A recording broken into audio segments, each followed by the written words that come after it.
स्वागत है एक बार फिर आप सभी विद्यार्थियों का हमारे YouTube चैनल इकोनॉमिक्स प्राइम पर। विद्यार्थियों, इस वीडियो हम बात करेंगे कि बीए इकोनॉमिक्स ऑनर्स वाले विद्यार्थियों को सेमेस्टर 2 के अंदर में किस किस प्रकार से उन्हें कवर करना है टॉपिक, और इसके अंदर चूंकि 2 कोर पेपर है तो दोनों के बारे में हम विस्तृत ढंग से चर्चा करेंगे। तो हो सकता है कि वीडियो लंबी हो जाए, लेकिन हम आपके लिए एक कंप्लीट गाइडेंस वाली वीडियो लेकर के आने वाले हैं, जिसमें हम आपको जो है सिलेबस तो चूँकि बता ही दे रहे हैं, साथ साथ में हम आपको बुक भी रिकमेंड कर देंगे कि कौन से सेमेस्टर में आपको कौन सी किताबें पढ़नी चाहिए, किस प्रकार से आपको नोट्स तैयार करनी चाहिए और किस प्रकार से आप जो फ्री ऑफ कॉस्ट हमारे भी नोट्स जो हैं प्राप्त कर पाएंगे। ठीक है ना। तो इन सब की जानकारी जो हम अलग अलग वीडियो के माध्यम से आप तक पहुंचाते रहेंगे। ज़्यादा से ज़्यादा जो कंटेंट होंगे वो हिंदी माध्यम में हम देने की कोशिश करेंगे, लेकिन अगर कुछ विद्यार्थी अंग्रेजी माध्यम के भी हैं तो बेहिचक आप हमसे सवाल करेंगे तो उसका भी हम आपको PDF जरूर प्रोवाइड करने की कोशिश करेंगे। ठीक है ना। तो चलिए आज हम लोग शुरुआत करते हैं सेमेस्टर 2 में किस किस प्रकार से जो है पेपर रखे गए हैं, कौन कौन सा पेपर है और किस किस प्रकार से जो हमें कवर करना है सारे जो है टॉपिक्स को। ठीक है ना। तो यहाँ पर कुछ जो महत्वपूर्ण टॉपिक होगा उसके बारे में भी हम आपको जरूर सजेस्ट कर देंगे। तो हमें सेमेस्टर 2 के अंदर में 2 कोर पेपर पढ़ना है, जैसा कि आप देख सकते हैं ECN CC3 लिखा हुआ है, यानी कि इकोनॉमिक्स कोर कोर्स 3rd। ठीक है ना। तो तीसरा जो कोर पेपर है आपका वो है मैक्रो इकोनॉमिक्स फर्स्ट। ठीक है ना। तो ये आपको जो है मैक्रो इकोनॉमिक्स फिर से मिलने वाला है सेमेस्टर 3 के अंदर में जाकर के, तो इसीलिए यहाँ पर फर्स्ट लिखा हुआ है मैक्रो इकोनॉमिक्स फर्स्ट, यानी कि समष्टि अर्थशास्त्र का पहला भाग है, आप समझ लीजिए। ठीक है ना। जिसके अंदर हम लोग राष्ट्रीय आय यानी कि नेशनल इनकम, या फिर कह लीजिए कि इन्वेस्टमेंट फंक्शन जिसे हम विनियोग फलन कहते हैं, या फिर कह लीजिए कि कंजम्पशन फंक्शन जिसे हम उपभोग फलन कहते हैं, इन सब सारी टॉपिक्स को हम लोग जो है वो मैक्रो इकोनॉमिक्स फर्स्ट के अंदर कवर करने वाले हैं। दूसरा जो कोर पेपर है ECN, देखिएगा लिखा हुआ है ECN CC4 है ना। कोर्स पेपर जो आपका है वो चौथा देख लीजिएगा है कौन सा, इंडियन इकोनॉमिक्स यानी कि भारतीय अर्थशास्त्र, जिसको हम लोग दूसरे भी नाम से जान सकते हैं, भारतीय अर्थव्यवस्था कहा जाता है या फिर इंडियन इकोनॉमी कहा जाता है। तो ये 2 ही पेपर आपको जो है कंप्लीट जो कोर्स पेपर है, कोर पेपर केवल 2 ही है, ध्यान रखिएगा। बाकी जो आपका जेनरिक पेपर है, जेनरिक पेपर आपका हिस्ट्री हो सकता है, ज्योग्राफी हो सकता है, साइकोलॉजी हो सकता है ना। मतलब इकोनॉमिक्स को छोड़ करके बाकी जो भी पेपर आप रखना चाहें ज्योग्राफी में, जेनरिक इलेक्टिव में, तो वो रखा जाता है, आपको पता होगा। तो जो सेमेस्टर 1 में था वही आपका सेमेस्टर 2 के अंदर में भी जेनरिक इलेक्टिव होगा, घबराने की आवश्यकता नहीं है। बाकी आपका लैंग्वेज पेपर भी यहाँ पर परिवर्तन नहीं होने वाला है, जैसा कि आपका हिंदी होगा या फिर अंग्रेजी होगा या फिर उर्दू होगा, जो भी होगा आप यहाँ पर ध्यान से देख लीजिएगा, आपका लैंग्वेज पेपर आपको कवर करना है। ठीक है ना। तो चलिए हम लोग सीधा बात करते हैं अपने कोर पेपर पर, जो कि 2 कोर पेपर हैं, और आगे चल करके चूँकि हम लोगों को फिर से ये पेपर मिलने वाले हैं कहीं ना कहीं, तो इसी वजह से सारे टॉपिक्स जो भी दिए रहेंगे उनमें से कुछ टॉपिक्स अगर इंपॉर्टेंट हैं जो कि रिपीटेड होते हैं तो उसे भी हम चूँकि सजेस्ट करने वाले हैं। आप ध्यान से देखिएगा हर एक टॉपिक को। तो देखिए कोर पेपर जो 3rd है इसका नाम दिया हुआ है क्या, principles of macro economics first है ना। तो प्रिंसिपल्स यानी कि सिद्धांत कुछ आपको पढ़ने हैं समष्टि अर्थशास्त्र के। ठीक है। तो यहाँ पर आपको चूंकि परीक्षा में आपको पता है 3 घंटे समय दिए जाते हैं, 80 नंबर के टोटल आपके जो है सवाल पूछे जाएंगे। अब यहाँ पर टोटल जो प्रश्नों की संख्या होती है परीक्षा में, वो टोटल प्रश्नों की संख्या 8 होती है। ठीक है ना। 8 प्रश्न आपको पूछे जाते हैं, लेकिन 8 प्रश्न में से आपको टोटल 4 ही प्रश्नों का उत्तर देना होता है। 8 प्रश्न में से कितना, 4 प्रश्नों का उत्तर देना होता है, और इन 4 प्रश्नों में से जो क्वेश्चन नंबर 1 होता है वो कंपलसरी होता है, मतलब उसका जवाब तो आपको देना ही देना है। बाकी आपका 7 जितने भी प्रश्न बचे हुए 7 और उनमें से आप किसी 3 को और भी चयन करके आप बना लीजिए। ठीक है ना। तो क्वेश्चन नंबर 1 यहाँ पर जो होगा वो आपका कंपलसरी होगा, बाकी 3 प्रश्न और भी जो भी आपको छाटना है छाट लीजिए, उसके अनुसार आप प्रश्न का उत्तर दे दीजिए। अब देखिए क्वेश्चन नंबर 1 में 2 टाइप के क्वेश्चन होते हैं। क्वेश्चन नंबर 1 के अंदर 2 तरह के क्वेश्चन आपको देखने को मिलेंगे। एक तो जो होंगे वो 2-2 नंबर का सवाल होगा। कितने सवाल होंगे, तो 5 क्वेश्चन होंगे, मल्टीपल चॉइस क्वेश्चंस है ना, बहुविकल्पीय प्रश्न होंगे 5, जो कि 2-2 अंक का सवाल होगा। ठीक है ना। मतलब 10 नंबर तो इधर। उसके बाद यहाँ पर देखेंगे तो आपको दूसरा जो कैटेगरी पूछा जाएगा क्वेश्चन नंबर 1 में ही, वो दूसरा कैटेगरी होगा कि 2-2 नंबर के दो क्वेश्चन जो है वो शॉर्ट क्वेश्चन पूछा जाएगा। 2 क्वेश्चन क्या होगा, शॉर्ट क्वेश्चन होगा, जो प्रत्येक प्रश्न होंगे यानी कि जो 2 प्रश्न होंगे वो 5-5 अंक का होगा। ठीक है ना। 5-5 अंक का होगा। ठीक है ना। तो इस प्रकार से आप ध्यान रखिएगा। तो यहाँ पर आपको जो है क्वेश्चन नंबर 1 यानी कि कंपलसरी है। इस कोर्स के बारे में जो है डिस्क्रिप्शन क्या किया गया है, ध्यान से पढ़िएगा इसको। बोला है this course introduces students to the basic concept in macroeconomics. देखिए समष्टि अर्थशास्त्र के अंदर जितने भी बेसिक कंसेप्ट हैं वो आपको क्लियर करना है। ठीक है ना, पहली चीज़। आगे क्या लिखा हुआ है कि macro economics deals with the aggregate economy, ठीक है ना, क्योंकि पूरी अर्थव्यवस्था के लिए जो है वो समष्टि अर्थशास्त्र जो है वो चूंकि कार्य करता है। समष्टि अर्थशास्त्र के अंदर यही तो हम लोग सिद्धांत पढ़ते हैं कि पूरी अर्थव्यवस्था में जो मैक्रो वेरिएबल है वो किस प्रकार से इंपैक्ट अपना डाल रहा है, ठीक है ना, उसे किस प्रकार से जो है सॉल्व किया जा सकता है, या फिर जो कोई मैक्रो इकोनॉमिक्स प्रॉब्लम आ गया देश के अंदर में तो उसको हम कैसे रिड्यूस कर सकते हैं, या फिर कैसे हम लोग जो है उसे हटा सकते हैं या फिर कम कर सकते हैं। इन सारी सिद्धांतों को हम लोग समष्टि अर्थशास्त्र में पढ़ते हैं। आगे क्या कह रहा है, in this course the students are introduce the definition measurement of the macroeconomics variables like GDP, consumption, saving, investment, balance of payments, ये सब सारी चीज़ें हम लोगों को करना है। जैसे कि आप जानते हैं मैक्रो इकोनॉमिक्स वेरिएबल क्या होते हैं। मैक्रो इकोनॉमिक वेरिएबल का मतलब होता है वो वेरिएबल जो कि पूरी इकोनॉमी को या फिर होल इकोनॉमी को अफेक्ट कर सकता है या फिर अपना प्रभाव पूरी अर्थव्यवस्था पर डाल सकता है, ठीक है ना। तो यहाँ पर उसको बोला गया है मैक्रो इकोनॉमिक वेरिएबल्स, और इसका इम्पैक्ट ऐसा नहीं है कि एक इकोनॉमी के अंदर ही जो है सिर्फ सिमट जाएगा, इसका इम्पैक्ट जो है दूसरी भी इकोनॉमी पर देखा जा सकता है, इसीलिए इसको जो है मैक्रो इकोनॉमिक वेरिएबल्स कहे जाते हैं। जैसे कि मैक्रो इकोनॉमिक वेरिएबल में क्या क्या हो जाता है, जीडीपी, ठीक है ना, जीडीपी क्या है, मैक्रो इकोनॉमिक वेरिएबल। इसी प्रकार से पूरे देश के अंदर में एग्रीगेट कंजम्पशन कितना है, एग्रीगेट सेविंग कितना है, एग्रीगेट इन्वेस्टमेंट कितना है, या फिर बैलेंस ऑफ पेमेंट्स की स्थिति क्या है, ये सब सारे होते हैं क्या हमारा मैक्रो इकोनॉमिक वेरिएबल्स, ठीक है ना। क्या होते हैं, तो ये समष्टिगत क्या होते हैं, चर होते हैं, ठीक है ना। समष्टिगत क्या होता है, चर होता है, ठीक है, क्लियर हो गया। तो यहाँ पर आगे देखिएगा क्या मेंशन किया गया है, the course also discusses various theories of determining GDP in short run. देखिए शॉर्ट रन के अंदर में जब हम जीडीपी को डिटरमाइन करते हैं तो उसके लिए हम लोगों को कुछ थ्योरीज पढ़ना है, इसके बारे में कह रहा है, ठीक है। चलते हैं आगे और समझते हैं कि चैप्टर जो है किस प्रकार से रखा गया और उस चैप्टर के अंदर में किस किस ढंग से जो है टॉपिक को अरेंज किया गया है। तो पहला जो चैप्टर है इससे आप सवाल को एक प्रश्न जो तो जरूर ही कर लीजिएगा। हालांकि इस प्रश्न को आप अगर करते हैं तो आप अच्छे अंक तो थोड़ा हासिल नहीं कर पाएंगे, क्योंकि पूरा का पूरा थ्योरेटिकली होगा तो अंक कटने की संभावना रहेंगे। तो इन केस चूंकि 8 क्वेश्चन पूछेगा तो आप प्रयास कीजिएगा कि ज़्यादा से ज़्यादा प्रश्न उसे हम टच करें जिसमें कि या तो फॉर्मूला हो या फिर उस प्रश्न में डायग्राम हो, ठीक है ना। तो उससे आपका जो है अंक थोड़ा सा ज़्यादा आता है या फिर ज़्यादा आने की संभावना रहती है, ठीक है। हालांकि जो यूनिट 1 है उससे तो एक प्रश्न कन्फर्म बनता ही है। तो यहाँ पर पूछ रहा है कि व्हाट इज मैक्रो इकोनॉमिक्स, यानी कि समष्टि अर्थशास्त्र क्या है। यहाँ पर देखिए डेफिनेशन आप बताइए, आप अपना डेफिनेशन पहले तो दीजिए ही, साथ साथ में कोई इकोनॉमिक्स का डेफिनेशन याद है तो उसे आप लिखिए। इसके बाद आप इसके फीचर्स या फिर कैरेक्टरिस्टिक्स बता सकते हैं कि मैक्रो इकोनॉमिक्स जो है किस प्रकार से कार्य करता है, मैक्रो इकोनॉमिक्स वेरिएबल का स्टडी करता है कि नहीं, इन सारी चीज़ों को आप जरूर बताइए। उसके बाद आप इसमें जो कुछ मैक्रो इकोनॉमिक इशूज़ हैं इकोनॉमी के अंदर उसे आपको बताना होगा। जैसे कि हो जाता है ना कि बैलेंस ऑफ पेमेंट में गड़बड़ी हो गया, तो उसे आप किस प्रकार से जो है सॉल्व कर सकते हैं, या फिर इसी टाइप के जो है अन्य भी कई तरह के प्रॉब्लम दिए जाएंगे जो कि मैक्रो इकोनॉमिक इश्यूज कहलाते हैं इकोनॉमी के लिए, ठीक है ना। तो हो सकता है कि उससे रिलेट करके आपको दे दिया जाए, लेकिन यहाँ से ध्यान रखिएगा प्रश्न तो आपका बनता ही बनता है, ठीक है। इनकेस आपको अगर कोई दूसरा प्रश्न नहीं पकड़ में आ रहा है जो कि डायग्रामेटिक या फिर फॉर्मूला वाला प्रश्न नहीं पकड़ में आ रहा है, तो उस दशा में आप जो है इस वाले प्रश्न को जरूर सॉल्व कीजिएगा, क्योंकि परीक्षा में तो यहाँ से प्रश्न रहेगा ही। दूसरा जो चैप्टर है ना, दूसरा जो चैप्टर है वो बहुत इंपॉर्टेंट है। इसके अंदर में आपको जीडीपी का कंसेप्ट पढ़ना है, ठीक है ना, यानी कि नेशनल इनकम का कंसेप्ट पढ़ना कह सकते हैं इस प्रकार से। और नेशनल इनकम को मेजरमेंट करने के लिए जो है कई सारे जो है अन्य उसमें कंसेप्ट शामिल किए गए हैं, जैसे कि जीडीपी तो आप जानते ही हैं, साथ साथ में जीएनपी है ना, डिप्रिशिएशन क्या होता है, या फिर प्राइवेट इनकम क्या है, पर्सनल इनकम क्या है, जीएनपी क्या है, तो उसमें भी एनएनपी क्या है, एनएनपी एट फैक्टर कॉस्ट क्या है, एनएनपी एट मार्केट प्राइस क्या है, ये सब सारी चीज़ें आपको नेशनल इनकम के अंदर में पढ़ना होगा। तो मेजरमेंट ऑफ नेशनल इनकम है ना। अब देखिए मेजरमेंट जो नेशनल इनकम किया जाता है वो 3 अलग अलग मेथड है इसके लिए, प्रोडक्शन मेथड, इनकम मेथड और एक्सपेंडिचर मेथड। तो आपको यहाँ पर तीनों कवर करना होगा। एंड क्या बोल रहा है, रिलेटेड एग्रीगेट्स, वही है रिलेटेड एग्रीगेट्स जैसे मैंने कहा जीडीपी, जीएनपी, एनएनपी, ये सब सारा आपको पढ़ना होगा। फिर नॉमिनल एंड रियल इनकम, ये कुछ भी नहीं है, अगर बात करें तो शॉर्ट में क्वेश्चन पूछा जा सकता है कि नॉमिनल इनकम और रियल इनकम में क्या अंतर है। तो जो नॉमिनल इनकम होता है वो करंट प्राइस पर मेजरमेंट किया जाता है, और जो रियल इनकम होता है वो आपका कांस्टेंट प्राइस पर मेजरमेंट किया जाता है। ये थोड़ा सा ध्यान में रख लीजिएगा, ठीक है ना। अब पढ़ने के दौरान जो है इन चीज़ों को बेहतर तरीके से समझ पाएंगे।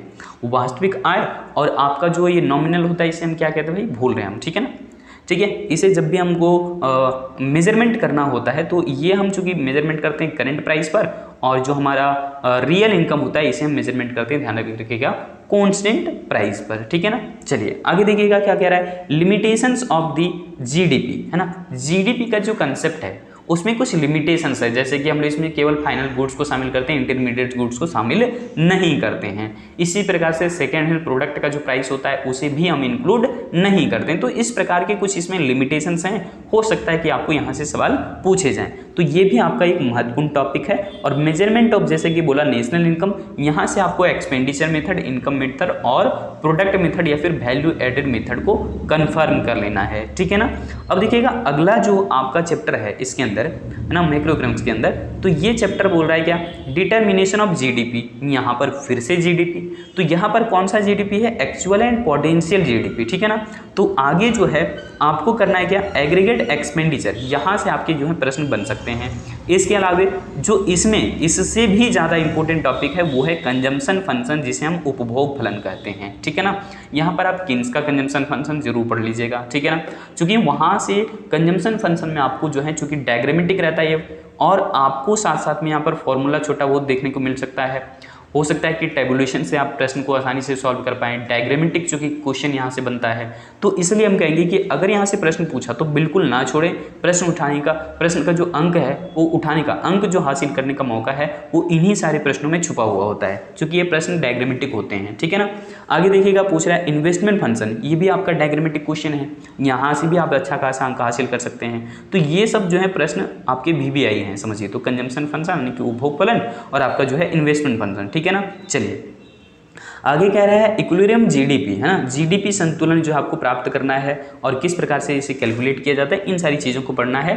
लेकिन इससे भी अगर हम इम्पोर्टेंट बात करें, जहाँ से क्वेश्चन जो है घुमा फिरा करके पूछे ही जाते हैं, यहाँ से आपका MCQ भी बनता है, वो है कौन सा, concept of MPS, APS, MPC और APC, है ना। इसका फुल फॉर्म समझ लीजिए। MPS का मतलब होता है मार्जिनल प्रोपेंसिटी टू सेव, है ना, सीमांत बचत प्रवृत्ति जिसे कहते हैं हिंदी में। और दूसरा यहाँ पर लिखा हुआ है APS, जिसे हम हिंदी में कहते हैं क्या, औसत बचत प्रवृत्ति, और अंग्रेजी में कहते हैं एवरेज प्रोपेंसिटी टू सेव।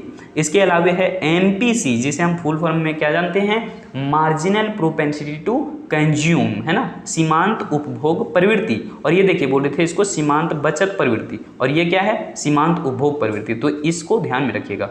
इसके अलावा APC यानी कि औसत उपभोग प्रवृत्ति, जिसे हम कहते हैं average propensity to consume. Clear हो गया। आगे देखिएगा क्या बोल रहा है, ऑटोनोमस एक्सपेंडिचर। ये देखिए ऑटोनोमस एक्सपेंडिचर मतलब स्वायत्त खर्च होता है, ये किया जाता है जनरली गवर्नमेंट के द्वारा, ठीक है ना। जनरली कौन करती है, गवर्नमेंट करती है। और इस समय अगर गवर्नमेंट जो है ऑटोनोमस कंजम्पशन ऑटोनोमस एक्सपेंडिचर करती है तो इसका इम्पैक्ट कहीं ना कहीं इकोनॉमी पर भी देखने को मिलता है। तो हो सकता है कि इम्पैक्ट वगैरह से भी रिलेट करके आपको सवाल पूछ दिए जाएं, ठीक है ना। और आगे है आपका जो सबसे VBI प्रश्न कंजम्पशन फंक्शन और इन्वेस्टमेंट फंक्शन के बाद, और ये सारे शॉर्ट क्वेश्चन के बाद, वो है आपका कंसेप्ट ऑफ मल्टीप्लायर, जहां पर मैंने रेड अंडरलाइन कर दिया है। इन प्रश्नों को आप कंफर्म और बेहतरीन तरीके से पढ़ लीजिए, आपके सवाल जो हैं वो यहीं से हूबहू होते हैं। जब आपको डिटेल में इन चीज़ों को टॉपिक्स पर बात करेंगे तो आपको हम समझा देंगे कि कहाँ से किस प्रकार से ऑब्जेक्टिव और सब्जेक्टिव क्वेश्चन बन सकते हैं, ठीक है ना। चलो आगे देखिए चौथा जो चैप्टर है वो क्या कह रहा है, national income determination in an open economy, खुली अर्थव्यवस्था के अंदर राष्ट्रीय आय का निर्धारण विथ बोल रहा है गवर्नमेंट, है ना। अब गवर्नमेंट यहाँ पर ऐड किया गया है, इसका मतलब गवर्नमेंट भी कुछ ना कुछ जरूर काम करेगी। तो किस तरह की पॉलिसी बनाती है ये, फिस्कल पॉलिसी, जिसे हम राजकोषीय नीति कहते हैं। तो इसी से आपका जो है एक बहुत महत्वपूर्ण सवाल बनता है कि व्हाट इज फिस्कल पॉलिसी, है ना, कि फिस्कल पॉलिसी है क्या और इसका इम्पैक्ट जो है पूरी इकोनॉमी पर क्या देखने को मिलता है या नहीं, उससे रिलेटेड प्रश्न जो है जरूर पूछेगा। जैसे यहाँ पर दिया हुआ है impact of changes in government expenditure and taxes. देखिए गवर्नमेंट जो एक्सपेंडिचर करती है और जो टैक्सेस लगाने के जो गवर्नमेंट के तरीके होते हैं उससे हमारी इकोनॉमी बहुत हद तक जो है वो प्रभावित होती है। तो इसी वजह से इस तरह से जो है आपको प्रश्न पूछे जाते हैं कि impact of changes in government expenditure and taxes. बताइए सरकार जब खर्चे में परिवर्तन करेगी या फिर टैक्स का रेट जो है घटाएगी या फिर बढ़ाएगी तो उसका प्रभाव क्या हमारी इकोनॉमी पर देखने को मिलेगा या नहीं। कहोगे बिल्कुल सर देखने को मिलेगा, है ना, क्योंकि गवर्नमेंट जो है एक मैक्रो इकोनॉमिक वेरिएबल के तौर पर काम करती है, वो मैक्रो इकोनॉमिक एजेंट्स के नाम से जानी जाती है। गवर्नमेंट को हम लोग क्या बोलते हैं, मैक्रो इकोनॉमिक एजेंट्स बोलते हैं। तो वो कहीं ना कहीं जो है होल इकोनॉमी को अफेक्ट करने की ताकत रखती है, ठीक है ना। अब आगे है क्या, नेट एक्सपोर्ट्स फंक्शन। यहाँ से आपको जो है हो सकता है शॉर्ट क्वेश्चन भी पूछा जा सकता है, ठीक है ना, जनरली यहाँ से शॉर्ट क्वेश्चन ही बनते हैं। और क्या है, net exports and equilibrium national income. यहाँ से मैंने ज़्यादातर जो है प्रश्न नहीं देखे अभी तक, लेकिन ये जितने भी अभी तक रेड किया गया है, इन प्रश्नों को आप कंफर्म कर लीजिए, यहाँ से आपको जो है प्रश्न पूछे जाते हैं, ठीक है ना। यहाँ जितने भी हमने रेड अंडरलाइन किया है, इन टॉपिक्स को जो है आप कवर जरूर कीजिएगा, ठीक है ना। चलते हैं अगले चैप्टर पर, चैप्टर नंबर 5, और ये आपका आखिरी चैप्टर है इस कोर पेपर का, ठीक है ना। देखिए बोला क्या, money in a modern economy, है ना। एक बताइए, आधुनिक अर्थव्यवस्था के अंदर में मुद्रा का क्या रोल होता है, क्या भूमिका होती है। तो उसी से जो है कुछ रिलेटेड कंसेप्ट आपको पढ़ने हैं। क्या बोल रहा है, concept of money in a modern economy. एक मॉडर्न जो यानी कि आधुनिक अर्थव्यवस्था होता है, उसमें मुद्रा के कुछ अवधारणाओं को पढ़ना है। जैसे कि यहाँ पर इंपॉर्टेंट क्वेश्चन यहाँ से बनता है, देखिएगा, बोला है मॉनेटरी एग्रीगेट्स, जिसमें कि हम लोग क्या जानते हैं, डिमांड फॉर मनी। तो डिमांड फॉर मनी से आपका जो है बहुत इंपॉर्टेंट क्वेश्चन बनता है। आप इस टॉपिक को जो है वो जरूर कवर कर लीजिएगा, है ना। मेरे अनुसार हमने हमेशा देखा हुआ है कि जिन जिन प्रश्नों को हम VVI करवाते हैं, वे प्रश्न जो है लगभग आपको वही हूबहू 6, 7 या फिर कई बार ऐसा भी हो कि 8 में से 8 प्रश्न जो है वो आपको हमने जैसा प्रश्न बताया है वही आपको प्रश्न पूछे जाते हैं। क्योंकि जो BA ऑनर्स में सवाल होते हैं, उसका मतलब सिर्फ ये है कि स्टूडेंट्स उसे किस प्रकार से जो वो डील करता है, ठीक है ना। डेटा पर जो है काम उतना ज़्यादा नहीं होता, ठीक है, सेकेंड सेमेस्टर की बात कर रहे हैं। और ज़्यादातर यहाँ पर चूंकि कंसेप्चुअली रहता है, तो कंसेप्चुअली आप किस प्रकार से प्रश्नों का उत्तर देते हैं ये देखा जाता है, ठीक है ना। तो इसीलिए हम कहेंगे कि उन प्रश्नों को आप टच करिएगा जो कि डायग्रामेटिक होगा, जिसमें फॉर्मूले होंगे, ठीक है, बार बार रिपीट करें इस बात को। अब देखिए आगे कह रहा है कि क्वांटिटी थ्योरी ऑफ मनी, यानी कि मुद्रा का जो है वो परिमाणात्मक सिद्धांत आपको पढ़ना है, ठीक है ना, जिसमें हम लोग जो है वो अलग अलग थ्योरीज पढ़ते हैं हालांकि इसके लिए। लेकिन यहाँ पर आप क्वांटिटी थ्योरी ऑफ मनी एक साधारण सा कंसेप्ट कम से कम जरूर क्लियर कीजिएगा। हालांकि इसमें फिशर और मार्शलियन थ्योरीज वगैरह भी रहते हैं। इसके अलावा कई सारे मॉनेटरिस्ट हैं, यानी कि मौद्रिक अर्थशास्त्र के कई सारे ऐसे अर्थशास्त्री भी मिलेंगे जिनके सिद्धांत यहाँ पर हैं, जैसे कि जेम किन्स का भी जो है सिद्धांत देखने को आपको मिलता है। आगे देखिए लिखा भी है liquidity preference and rate of interest. ये जो है वो जेम किन्स का थ्योरी है, लिक्विडिटी प्रेफरेंस, है ना, पूंज यहाँ पर बोलते हैं इसको क्या हम लोग, तरलता अधिमान और ब्याज दर, है ना। तो ये आपको जो है कवर करना है, जेम किन्स का थ्योरी है, ठीक है ना। आगे देखिए बोल रहा है मनी सप्लाई, ये भी बहुत इंपॉर्टेंट क्वेश्चन है, यहाँ से तो प्रश्न बनते ही हैं, साथ साथ में मनी सप्लाई से भी आपका प्रश्न बनता है। और इसके अलावा क्रेडिट क्रिएशन, देखिए क्रेडिट क्रिएशन का जो काम है, हम इसे हटाते हैं जरा ताकि स्पष्ट दिखे ये। तो यहाँ पर देखिए क्रेडिट क्रिएशन यानी कि जो साख सृजन का काम है, इसको ध्यान से समझिए। क्रेडिट क्रिएशन का काम करता कौन है, कॉमर्शियल बैंक, जो व्यावसायिक बैंक होते हैं, जो लाभ कमाना चाहते हैं, ठीक है ना। लेकिन क्रेडिट क्रिएशन तो हो गया, ठीक है, व्यावसायिक बैंक के द्वारा, लेकिन इस पर कंट्रोल किसका होगा, है ना। तो ध्यान रखिएगा सेंट्रल बैंक का कंट्रोल होता है क्रेडिट क्रिएशन पर, ठीक है ना। और क्रेडिट क्रिएशन कौन करता है, तो व्यावसायिक बैंक करता है, लेकिन उस पर नियंत्रण कौन करता है, तो RBI देश के अंदर में करता है, या फिर आप बोल सकते हैं सीधा कि सेंट्रल बैंक जो है वो क्रेडिट क्रिएशन पर कंट्रोल करता है, क्लियर है। और क्रेडिट क्रिएशन कौन करता है, तो व्यावसायिक बैंक करता है। बहुत इंपॉर्टेंट टॉपिक है, यहाँ से आपको प्रश्न पूछे जाते हैं। तो जितने भी हम अंडरलाइन कर रहे हैं, ये सारे जो है आपको टॉपिक अच्छे से कवर करना होगा। ये सारे टॉपिक्स से अगर आप कवर करते हैं तो आपके प्रश्न तो बिल्कुल नहीं छूटेंगे, ठीक है। मॉनेटरी पॉलिसी, जिस प्रकार से आपने इस चौथे चैप्टर के अंदर में फिस्कल पॉलिसी पर हमने कहा कि यहाँ से प्रश्न बनते हैं, उसी ढंग से मॉनेटरी पॉलिसी जो है यहाँ से भी आपके सवाल बनते हैं।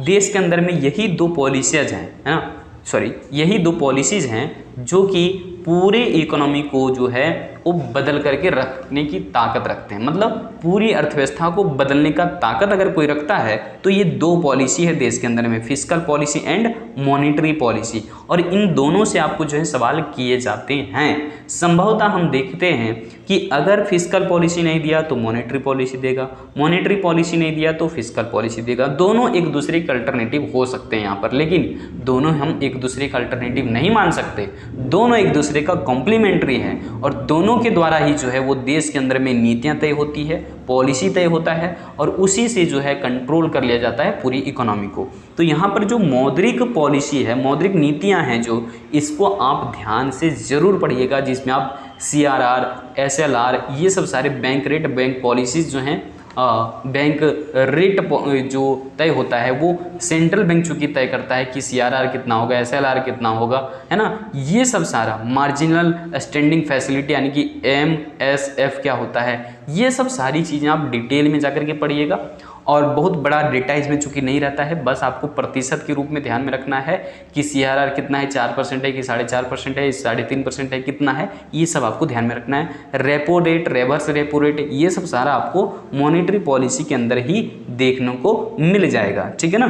तो ये मत समझिए कि यहाँ पर छोटा सा लिखा हुआ था टॉपिक। ये टॉपिक देखने में लग रहा है छोटा, लेकिन इससे जो प्रश्न बनते हैं वो बहुत इंपॉर्टेंट होते हैं, ठीक है ना। और डेटा चूँकि अपडेटेड रहता है तो हम आपको कहेंगे कि जब आप डेटा इसमें फुलफिल करें कि CRR इतना है या फिर इतना है ना, तो आप RBI के वेबसाइट पर विजिट कर लीजिएगा। वहाँ पर आपको बैंक रेट पॉलिसी के हिसाब से जो है आपको सारी जो है लेटेस्ट डेटा मिल जाएगी। आप उसे अपडेट करने का कोशिश कीजिएगा अपने नोट्स में, ठीक है ना। चलो अब अगर हम लेकर के चलें आपको आगे के कुछ जो आपका कोर पेपर है 4 है ना, आगे का जो कोर पेपर आपका 4 है, तो यहाँ पर हम देख पा रहे हैं कि ये इंडियन इकोनॉमी का जो है आपको सवाल पूछा जाता है सारा, ठीक है ना। इंडियन इकोनॉमी, भारतीय अर्थव्यवस्था से। और यहाँ पर जो किताब का नाम लिखा हुआ है, या फिर किताब का नाम नहीं कह सकते, सिलेबस में जो इस कोर पेपर का नाम दिया है वो है इंडियन इकोनॉमिक्स यानी कि भारतीय अर्थशास्त्र। मतलब भारत के बारे में आपको चीज़ें पढ़नी है कि भारत में किस प्रकार से नीतियाँ बनती है या फिर किस प्रकार से यहाँ पर अलग अलग जो है प्रॉब्लम्स हैं। इन सारे प्रॉब्लम्स को आपको पढ़ना है और उसका सॉल्यूशन भी आपको बताना होगा। क्या गवर्नमेंट उस पर कोई काम कर रही है, क्या गवर्नमेंट का कोई एक्शन या फिर इनिशिएटिव्स है, उसे आपको यहाँ पर डालना होगा, ठीक है ना। तो देखिए ये भी आपका जो है सिलेबस समझाने की फिर से यहाँ पर आवश्यकता नहीं है। जैसा मैंने पिछले पेपर के लिए समझाया ठीक उसी ढंग से है कि 8 प्रश्नों में से आपको 4 प्रश्न का उत्तर देना है और क्वेश्चन नंबर 1 जो होता है वो आपका कंपलसरी होता है। क्लियर है ना। बाकी आपके जो 2 प्रश्न होते हैं वो शॉर्ट क्वेश्चन होते हैं और ये क्वेश्चन नंबर 1 का ही है। क्वेश्चन नंबर 1 में 2 भाग हैं, जिसमें कि 2 क्वेश्चन शॉर्ट क्वेश्चन रहते हैं और 5 मल्टीपल चॉइस क्वेश्चन रहते हैं, ठीक है ना। तो इस ढंग से आपको मैंने पहले ही समझा दिया है, तो ज़्यादा बात नहीं करेंगे इस पर। आगे देखिएगा यूनिट 1। अगर हम इंडियन इकोनॉमी का यूनिट 1 देखते हैं तो इसमें क्या बोल रहा है, स्ट्रक्चर ऑफ इकोनॉमी। अब एक इकोनॉमी का बताइए, इंडियन इकोनॉमी का चूंकि पढ़ना है स्पेशल, बोल रहा है स्ट्रक्चर ऑफ इंडियन इकोनॉमी, भारतीय अर्थव्यवस्था का अवसंरचना जिसे हम कह सकते हैं। बताइए बेसिक फीचर क्या है, आप इंडियन इकोनॉमी के बारे में जानते हैं तो इसमें फीचर आप क्या लिख सकते हैं कि जनसंख्या के हिसाब से भारत जो है वो विश्व में दूसरे स्थान पर आता है। पहले नंबर पर चूंकि चीन है ना। हालांकि लेटेस्ट डेटा अभी तक नहीं आया, हमें लगता है कि कोविड के बाद जो है वो हमारा देश चीन से भी आगे निकल चुका होगा, ठीक है ना। तो ये देखा जाएगा जब लेटेस्ट डेटा आएगा तब।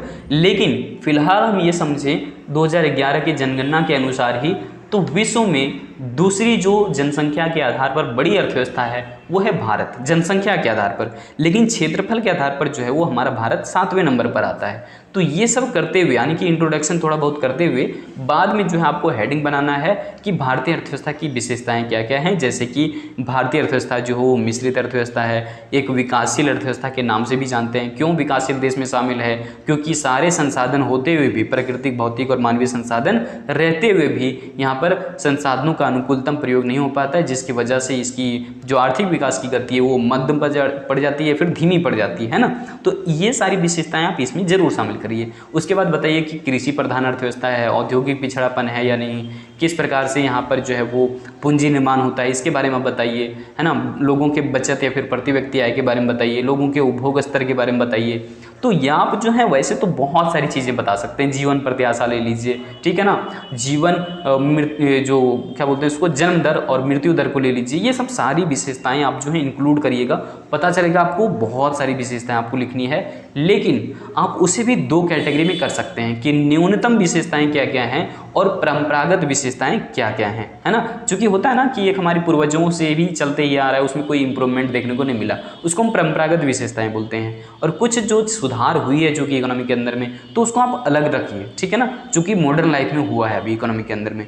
तो दो कैटेगरी आप करते हैं, फिर उसके अंदर अलग अलग टॉपिक डालते हैं, बहुत बेहतरीन जवाब लिखा जा सकता है इसका, ठीक है। और यहाँ से आपके चूंकि यूनिट 1 है तो यूनिट 1 से ध्यान रखिएगा, हमेशा से प्रश्न रहता है और ये पहला टॉपिक से तो आपको प्रश्न रहेगा, इसमें संभावना बहुत ज़्यादा होती है।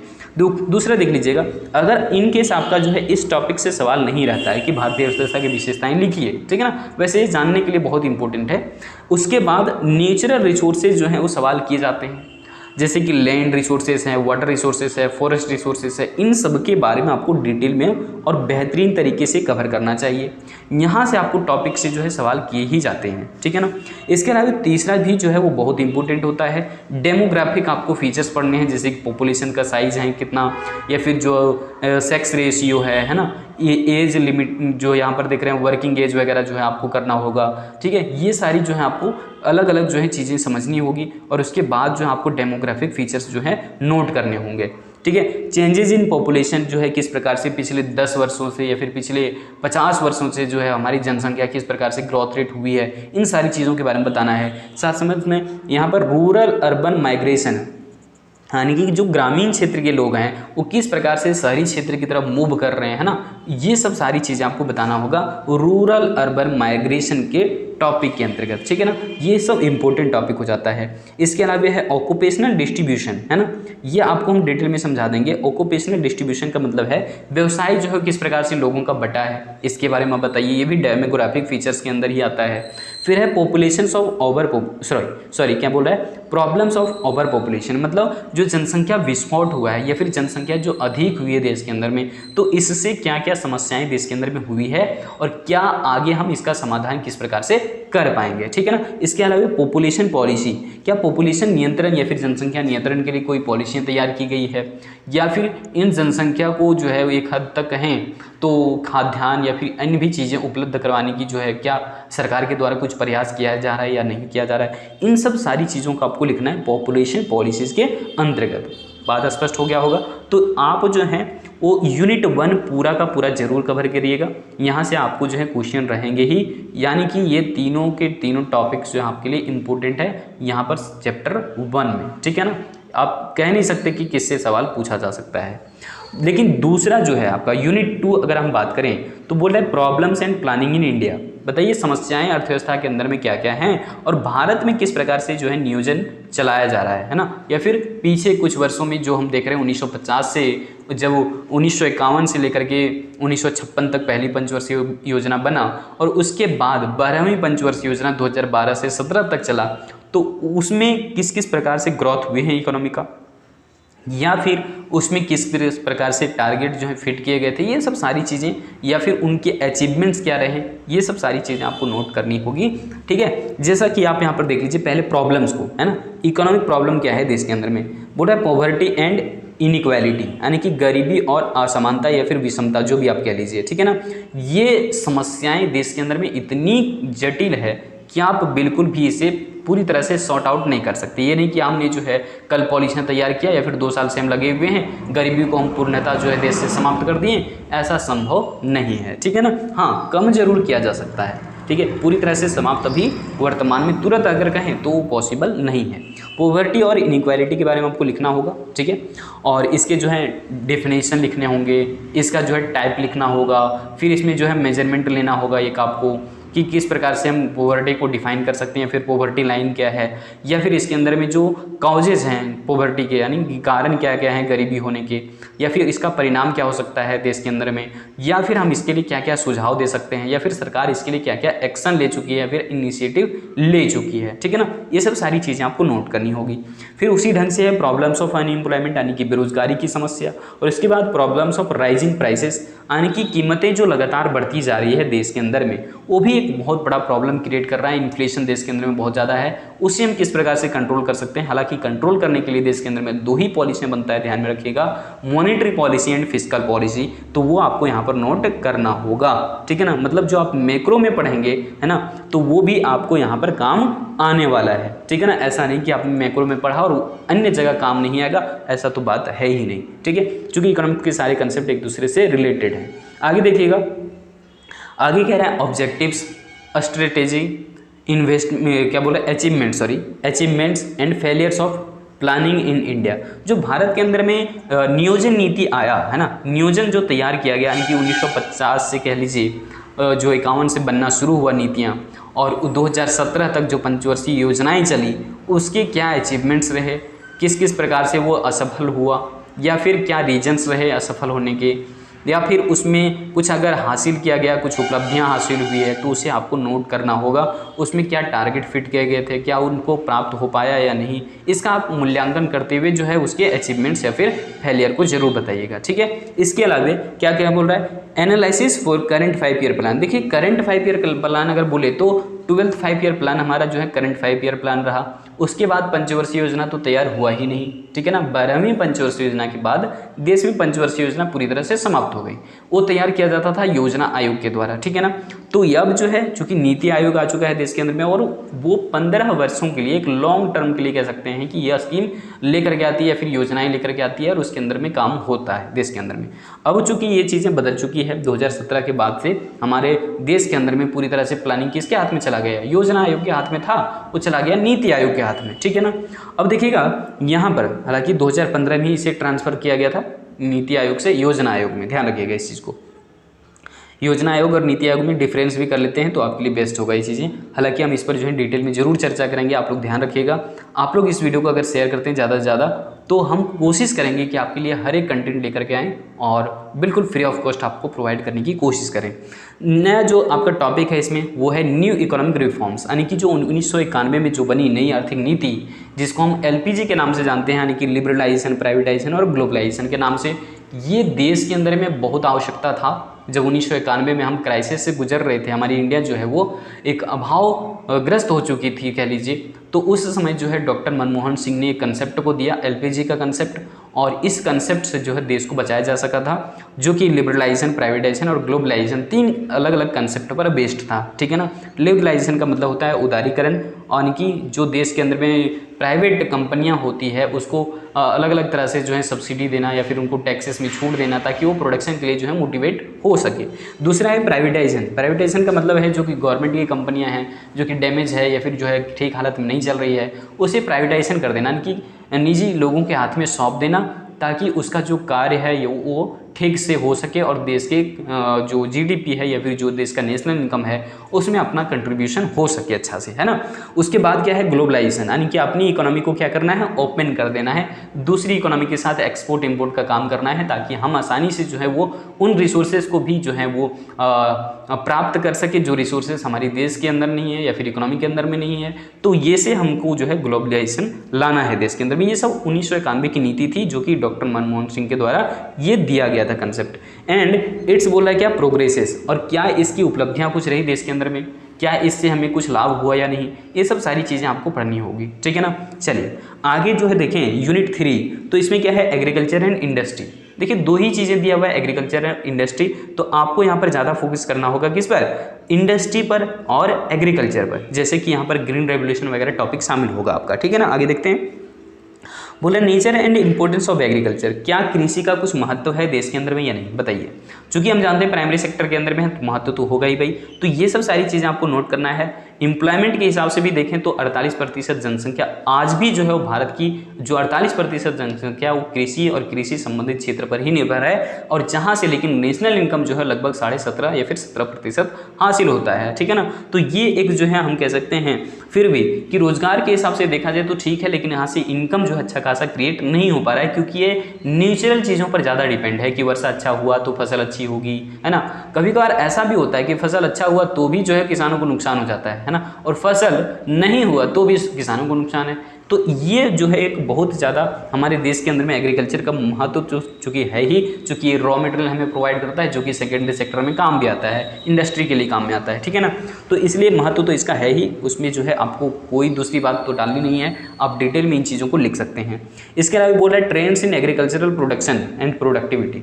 अब बताइए पिछले 10 सालों का, पिछले 15 सालों का, जितने भी वर्षों का आप ले सकते हैं, ले लीजिए डेटा और एनालिसिस करके देखिए या फिर जो है मूल्यांकन करके देखिए कि क्या हमारे देश में जो एग्रीकल्चर प्रोडक्शन है वो किस प्रकार से कब ज़्यादा रहा, कब कम रहा, और कम रहने के कारण क्या है, ज़्यादा होने के कारण क्या है। इन सब सारी चीज़ों को आप नोट जरूर किया कीजिए, ठीक है ना। चलिए डेटा के साथ में होगा हालांकि क्वेश्चंस। और आगे है फैक्टर्स अफेक्टिंग प्रोडक्टिविटी।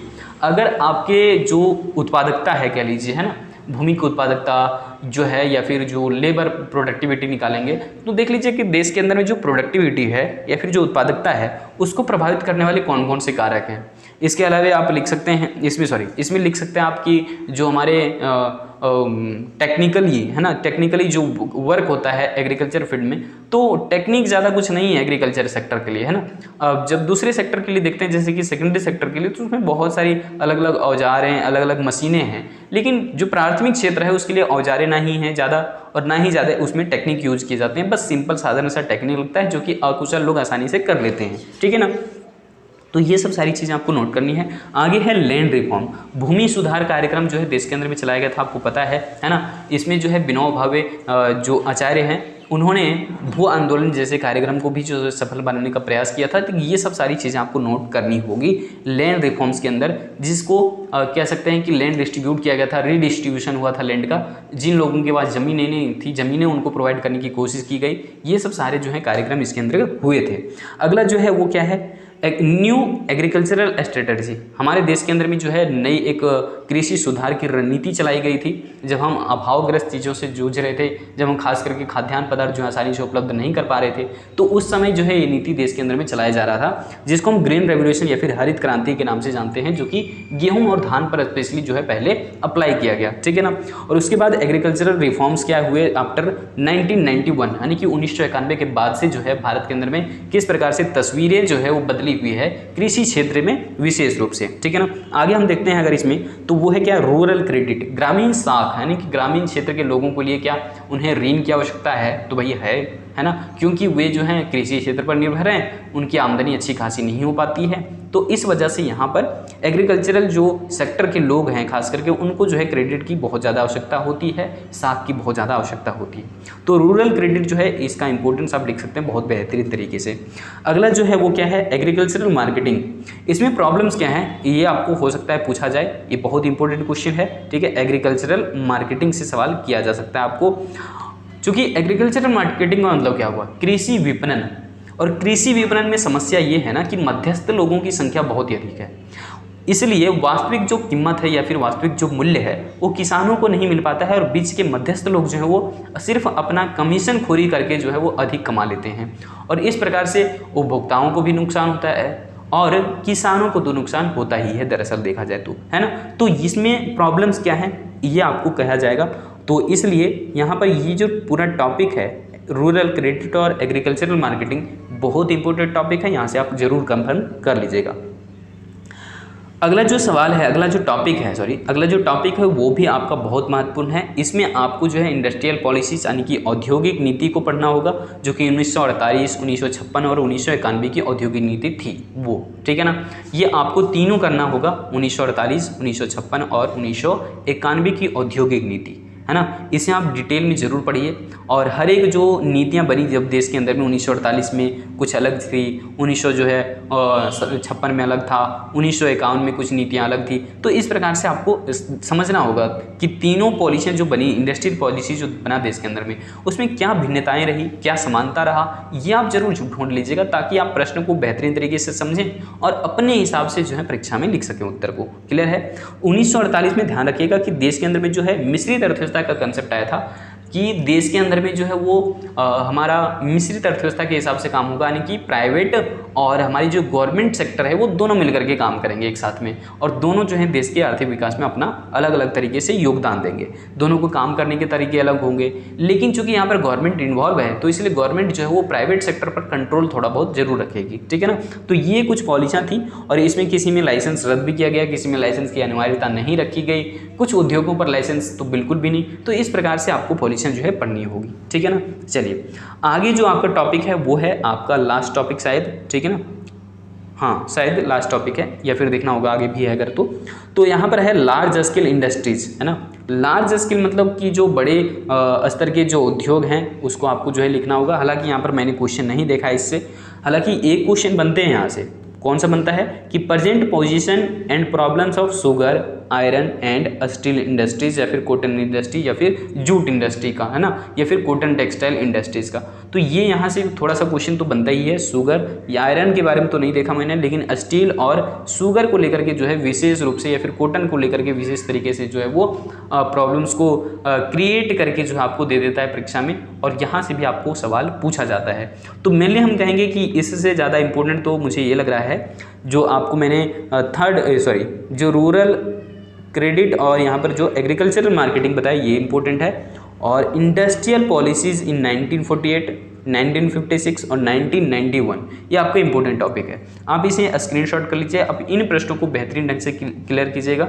आपके प्रश्न ज़्यादातर जो है वो इन्हीं सारे टॉपिक से पूछे जाएंगे। चलिए अब हम लोग जो है आगे बात करते हैं। एक और टॉपिक रह गया आपका, और एक और चैप्टर भी बचा हुआ है। तो एक और टॉपिक जो है आपका थर्ड चैप्टर का ही, वो क्या है, cotton and small scale industries, growth, importance and problems. यहाँ से आपके एक क्वेश्चन बनता है कि स्मॉल स्केल इंडस्ट्री जो हैं वो क्या होते हैं और किस प्रकार से देश के अंदर में धीरे धीरे वृद्धि कर रहा है या फिर ग्रोथ कर रहा है, क्या इसका महत्व है, और एम्प्लॉयमेंट को लेकर के या फिर जो है इनकम क्रिएशन को लेकर के आप जरूर लिखिएगा इसका इंपॉर्टेंस, और क्या इसमें समस्याएं हैं और उन समस्याओं को किस प्रकार से हम रिड्यूस कर सकते हैं या फिर कम कर सकते हैं। तो ये आपके यहाँ से क्वेश्चन बनता है। अगला जो आपका है यूनिट 4, है ना, external sector and economics of Jharkhand. यहाँ से तो एक प्रश्न रहता है कि झारखंड की इकोनॉमी के बारे में आपको जानना है, और एक्सटर्नल सेक्टर बोल रहा है इसी वजह से, तो पूरे देश के बारे में पढ़ लिए तो जरूर, लेकिन हम लोग चूँकि विनोब भाव के अंदर में रह करके जो है तैयारी कर रहे हैं, इस वजह से आपको झारखंड के बारे में थोड़ी बहुत तो जानकारी होनी है, वो भी इकोनॉमिक टर्म के हिसाब से, इकोनॉमिक्स के हिसाब से, यानी कि कह सकते हैं। ठीक है ना। तो रोल क्या है ना, भूमिका क्या है हमारी अर्थव्यवस्था में, किसका, झारखंड का, है ना, हमारी, यानी कि पूरे जो देश है कह सकते हैं भारत के अंदर में, जो झारखंड का एक अपना रोल है, अपना भूमिका है, वो किस प्रकार से, चूँकि आपको पता है ज़्यादातर माइनिंग या फिर कह लीजिए कि कोयला है, अवरक है ना, एल्युमिनियम है, या फिर कह सकते हैं अन्य भी जितने हमारे पृथ्वी से या फिर जितने भी गर्भ से, झारखंड के गर्भ से या फिर झारखंड की पृथ्वी से जितने भी रॉ मटेरियल्स प्राप्त किए जाते हैं, वो कहीं ना कहीं देश के नेशनल इनकम में कंट्रीब्यूशन तो होता ही है, लेकिन हम दूसरे भी इकोनॉमी को, यानी कि दूसरे देश को भी हम अपना जो है माल एक्सपोर्ट करते हैं। तो इसलिए झारखंड का जो इकोनॉमी है वो स्ट्रॉन्ग हो सकता है, यहाँ पर हमारी जो तरक्की है वो ज़्यादा हो सकती है, लेकिन भ्रष्टाचार के कारण जो है कुछ समस्याएं बन जाती है। तो ये सब भी आपको जो है वो आगे चल करके इसमें लिखना पड़ सकता है। तो रोल ऑफ फॉरेन ट्रेड, है ना, विदेशी व्यापार में जो है हमारे क्षेत्र का या फिर झारखंड का क्या भूमिका है, इसे आपको लिखना होगा। और composition and direction of India's, है ना, foreign trade and FDI. FDI का मतलब होता है फॉरेन डायरेक्ट इन्वेस्टमेंट। तो फॉरेन डायरेक्ट इन्वेस्टमेंट में जो है वो झारखंड जो है वो किस प्रकार से अपना भूमिका निभा रहा है, या फिर कह लीजिए कि झारखंड में किस प्रकार से FDI यानी कि आ रहा है, या फिर दूसरे देशों से किस प्रकार से यहाँ पर हमें विदेशी निवेश प्राप्त हो रहे हैं, ये सब सारी चीज़ें आपको लिखनी होगी। इसके बाद आपका जो एक इम्पोर्टेंट टॉपिक बनता है वो है basic feature of Jharkhand economy, basic features of Jharkhand economy, यानी कि झारखंड अर्थव्यवस्था के बारे में आपको जो है कुछ विशेषताएं लिखनी है ना। विशेषताएं तो बहुत अच्छे से आप लिख सकते हैं कि बताएंगे कि यहाँ के लोग जो हैं ज़्यादातर कृषि क्षेत्र पर डिपेंड हैं, लेकिन माइनिंग क्षेत्र जो है हमारा वो भी चूंकि प्राथमिक क्षेत्र में ही आता है, तो माइनिंग में भी जो है वो अधिकतर लोगों को रोजगार प्राप्त हुआ है, लेकिन कुछ नीतियों के कारण जो है वो झारखंड के लोगों को उतनी अवसर नहीं मिल पाई है काम में फिर भी। और यहाँ पर जो है विदेशी नहीं कह सकते, बाहरी लोगों को या फिर राज्य के दूसरे देश के अन्य दूसरे जो राज्य हैं वहाँ के लोगों को भी इस राज्य में जो है रोजगार प्राप्त हुआ। ये सब सारी चीज़ें आप रिलेट करके लिखिए, ठीक है ना, लेकिन बहुत ज़्यादा आपको बढ़ा चढ़ा करके नहीं लिखना है, ठीक है ना। अवरक वगैरह जो है यहाँ पर अच्छे खासे मात्रा में पाए जाते हैं, कोयला अच्छा खासा मात्रा में पाया जाता है, इन सब सारी चीज़ों को आप जरूर डाल कीजिए, ठीक है ना।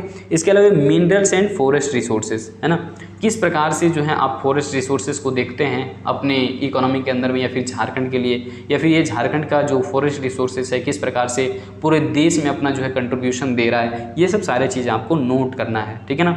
इसके अलावा क्या है, एक यहाँ से हो सकता है इंपॉर्टेंट क्वेश्चन बन जाए आपके लिए, लेकिन उससे भी ज़्यादा ये आपके लिए इंपॉर्टेंट है basic features of Jharkhand economy. इसके बाद है एग्रीकल्चर इन झारखंड। यहाँ से तो सवाल आपके नहीं बनते हैं, ठीक है ना। जनरली मैंने देखा है ये सब सवाल आपको नहीं पूछता है। जनरली जो आपको सवाल पूछा जाता है वो हम आपको नोट कर दिए, रोल ऑफ फॉरेन ट्रेड, और ये आपका basic features of Jharkhand economy, ठीक है ना। तो आपको यहाँ से सवाल किए जाते हैं। उम्मीद करते हैं कि हम आपको पूरा सिलेबस जो है सही ढंग से बता पाए, और अगले अन्य वीडियो में जो है आपको हम अलग अलग टॉपिक पर जो है लेक्चर प्रोवाइड करने की भी कोशिश करेंगे, और फ्री ऑफ कॉस्ट PDF भी देने का प्रयास करेंगे। तो अभी चैनल को सब्सक्राइब कर लीजिए, साथ में बेल आइकन को ऑन कर लीजिए, और अपने दोस्तों को भी व्हाट्सएप पर ये वीडियो का लिंक ज़रूर शेयर कर दीजिए, ताकि अगली वीडियो जब भी हम अपडेट करें आप लोग आसानी से उन कंसेप्ट्स को देखें, या फिर जो भी मटेरियल्स हम आपको लिए प्रोवाइड करने की कोशिश कर रहे हैं उसका लाभ आप तक पहुंच सके, ठीक है ना। तो आज रखते हैं इस वीडियो में इतना ही, मिलते हैं पुनः किसी अगली वीडियो में। जय हिंद।